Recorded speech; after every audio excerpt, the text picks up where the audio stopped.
प्रजापति रावण का सबसे बड़ा पुत्र और युवराज था। रावण बहुत बड़ा विद्वान था और अपने से भी कहीं ज्यादा गुणवान, पराक्रमी और विद्वान अपने बड़े पुत्र मेघनाथ को बनाना चाहता था। धर्म ग्रंथों के अनुसार अपने पुत्र को सबसे ज्यादा शक्तिशाली और अजर अमर बनाने की कामना को लेकर त्रिलोक विजेता रावण ने उसके जन्म के समय सभी देवताओं को एक ही स्थान पर अर्थात 11वें घर में मौजूद रहने के लिए कहा था। लेकिन भगवान शनिदेव ने रावण की आज्ञा का पालन नहीं किया और वे 12वें घर में जाकर बैठ गए, जिससे मेघनाथ अजर अमर ना हो सका। मेघनाथ का जन्म जब हुआ तो वो रोया नहीं, बल्कि रोने की जगह बादलों की गड़गड़ाहट सुनाई दी। रावण ने इसीलिए अपने पुत्र का नाम मेघनाथ रखा। इंद्र पर विजय हासिल करने के कारण मेघनाथ को इंद्रजीत की उपाधि मिली, जो कि ब्रह्मा जी ने दी। इंद्र को मुक्त करने के लिए मेघनाथ ने ब्रह्मा जी के सामने शर्त रखी, वे उन्हें वरदान दे मेरी मृत्यु कभी ना हो, वो अजर अमर रहे। तो ब्रह्मा जी ने कहा, यह तो संभव नहीं, वे विधि के विधान के विपरीत नहीं जा सकते। लेकिन ब्रह्मा जी ने मेघनाथ को वरदान दिया कि अगर वो अपनी कुल देवी निकुंभला देवी का यक्ष करे और जब वो यक्ष पूर्ण हो जाएगा तो उन्हें एक रथ प्राप्त होगा। रथ पर बैठकर उन्हें जब लड़ने से ना कोई पराजित हो पाएंगे और ना ही उनकी मृत्यु हो पाएगी, लेकिन धरती पर केवल एक व्यक्ति ही उसका वध कर सकता है, जो व्यक्ति 14 साल तक ना सोया हो, जिसने 14 साल तक किसी स्त्री का चेहरा ना देखा हो और जो 14 वर्ष तक निराहार रहा हो, वही व्यक्ति मेघनाथ का संहार कर सकता है। त्रेता युग में लक्ष्मण ही एकमात्र ऐसे व्यक्ति थे जिन्होंने 14 वर्ष तक ना तो अन्न खाया और ना ही किसी स्त्री का चेहरा देखा और ना ही 14 वर्ष तक वे सोए। युद्ध के पश्चात जब ऋषिगण अनेक तपस्वी प्रभु श्री राम के राज्याभिषेक में सम्मिलित होने आए और उन्हें आशीर्वाद दिया, तो ऋषिगणों की ये बात श्री राम को पता चली। उन्होंने लक्ष्मण से पूछा, अनुज, तुमने ये सब कैसे किया? 14 वर्षों में मैंने तुम्हें फल दिए हैं, तुमने अपनी भाभी का चेहरा भी देखा है और तुम सोए ना हो, ऐसा भला कैसे हो सकता है? अब लक्ष्मण जी ने कहा, जब हम ऋषिमुख पर्वत पर भाभी की तलाश में गए तो सुग्रीव ने हमें आभूषण दिखाए थे। वहां पर मैं भाभी के पैरों के आभूषण ही पहचान पाया था, क्योंकि मैंने भाभी को चरणों से ऊपर कभी देखा ही नहीं। वही जब आप सो जाते थे तो रात भर जागकर मैं आपकी रक्षा के लिए पहरेदारी करता था। जिस दिन निंद्रा देवी मेरे पास आई तो मैंने उसे अपने बाणों से बेध कर पराजित कर दिया और फिर निंद्रा देवी ने हार कर वचन दिया कि 14 साल तक वह मुझे नहीं सताएगी। लेकिन भैया, जब आपका राज्याभिषेक हो रहा था तब मैं छत्र के पीछे खड़ा था। उसी समय मेरे हाथ में छत्र नींद आने के कारण छूट गया। ठीक इसी तरह जब आप मुझे खाने के लिए फल देते थे तो आप कहते, यह फल रख लो, आपने कभी ये तो नहीं कहा इसे खा लो। तब मैं आपकी आज्ञा की अवहेलना कैसे कर सकता था? आगे लक्ष्मण कहते हैं, भैया, वे सभी फल उसी कुटिया में अभी भी रखे होंगे। प्रभु के आदेश पर लक्ष्मण जी चित्रकूट की कुटिया में से सारे फलों की टोकरी लेकर आए और दरबार में रख दिया। फलों की गिनती हुई, 7 दिन के हिस्से के फल नहीं थे। तब प्रभु ने कहा, इसका अर्थ यह है कि तुमने 7 दिन तो आहार लिया होगा। तब लक्ष्मण जी ने 7 फल कम होने का कारण बताया। बोले, भैया, उन 7 दिनों में फल आए ही नहीं। जिस दिन हमें पिताश्री के स्वर्गवासी होने की सूचना मिली, हम निराहार रहे। जिस दिन रावण ने माता सीता का हरण किया, उस दिन भी फल लाने कौन जाता? जिस दिन समुद्र की साधना करके आप उससे राह मांग रहे थे, जिस दिन आप इंद्रजीत के नागपाश में बंधकर दिन भर अचेत रहे, जिस दिन इंद्रजीत ने मायावी सीता को चोट पहुंचाई और हम शोक में रहे, जिस दिन रावण ने मुझे शक्ति मारी और अंत में जिस दिन आपने रावण वध किया, उक्त सभी दिनों में फल आए नहीं भैया।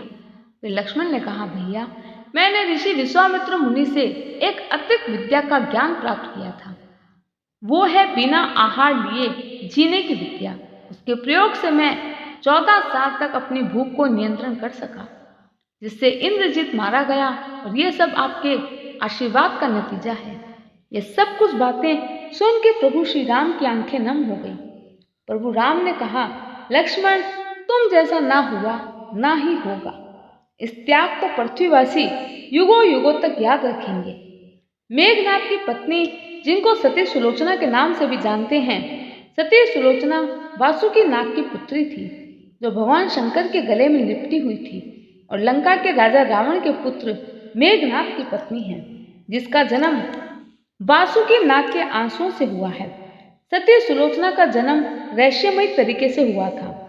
बात उस समय की है जब माता पार्वती भगवान शिव के हाथों में वासुकी नाग को बांध रही थी।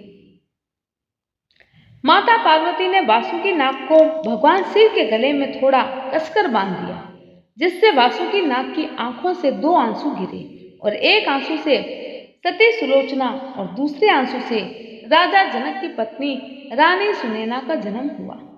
सुलोचना रामायण काल की एक ऐसी महिला थी जो पतिव्रता और सदाचार के लिए जानी जाती थी। सुलोचना का विवाह अवश्य राक्षस कुल में हुआ था, लेकिन उसमें गुण सभी दिव्य थे। सुलोचना न्याय, सम्मान और अपने पवित्र कर्तव्य के प्रति समर्पण की भावना से भरी हुई थी। क्योंकि उसका जन्म वासुकी नाग के आंसुओं से हुआ था, अतः नागों के बीच पालन पोषण के कारण सुलोचना भगवान शिव की बहुत बड़ी भक्त थी। वो कई दिनों तक बिना खाए पिए भगवान शिव की पूजा में लीन रहती थी। एक बार सुलोचना भगवान शिव की पूजा करने के लिए मंदिर गई। वहां उसने एक उज्जवल सुंदर चेहरे वाले आदमी को देखा। हालांकि सुलोचना को उसके बारे में नहीं पता था वो कौन है, कहाँ से आया है, और उस पुरुष को देखकर सुलोचना उस पर मोहित हो गई। उसे मन ही मन अपना पति मान लिया। सुलोचना मेघनाथ के पास पहुंची और विवाह की इच्छा व्यक्त की।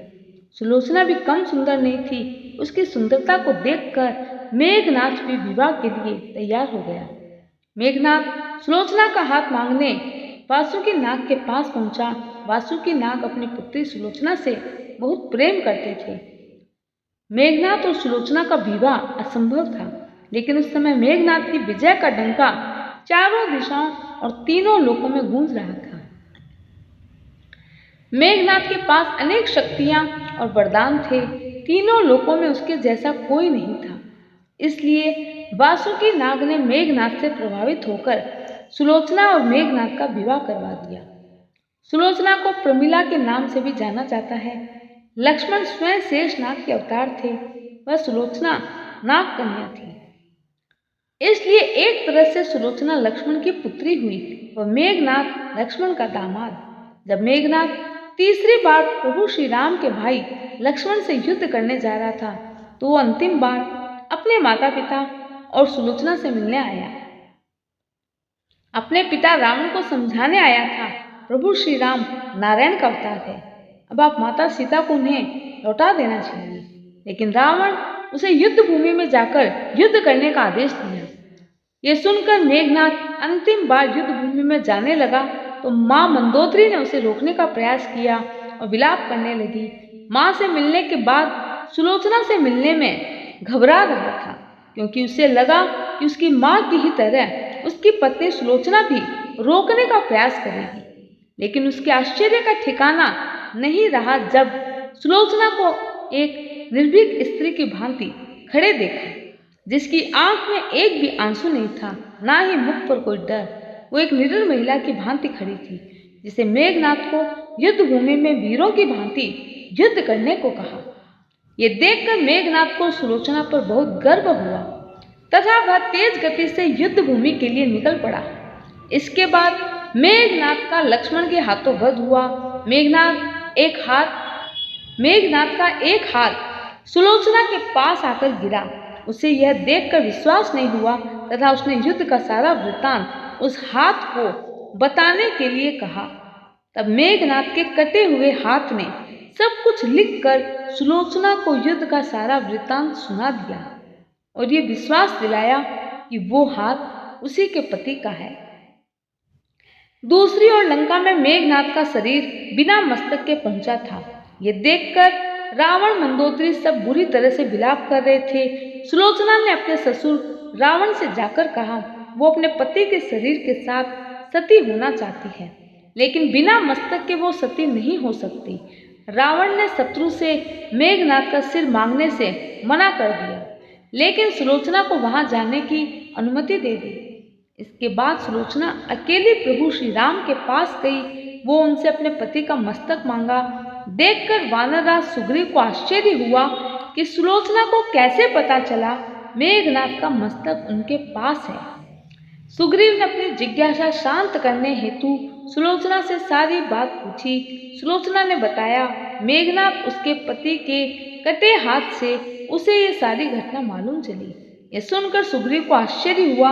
उसने सुलोचना से कहा, यदि उसके अंदर इतनी शक्ति है तो मेघनाद के कटे हुए सिर को हंसाकर दिखाए। इसके बाद सुलोचना के कहने पर मेघनाद का कटा हुआ सिर सबके बीच जोर जोर से हंसने लगा। ये दृश्य देखकर वहां खड़े सभी लोग अचंभित थे, किंतु प्रभु श्री राम सुलोचना की शक्ति को जानते थे। उन्होंने सुलोचना को अपने पति का मस्तक ले जाने की अनुमति दे दी तथा उसके अंतिम संस्कार के लिए 1 दिन का युद्ध विराम की घोषणा की। इसके बाद समुद्र किनारे मेघनाद के अंतिम संस्कार की तैयारी हुई। वह सुलोचना अपने पति के मस्तक को गोद में रखकर सती हो गई और इस तरह से सुलोचना की कहानी का अंत मेघनाद के साथ ही समाप्त हो गया। जय श्री कृष्ण।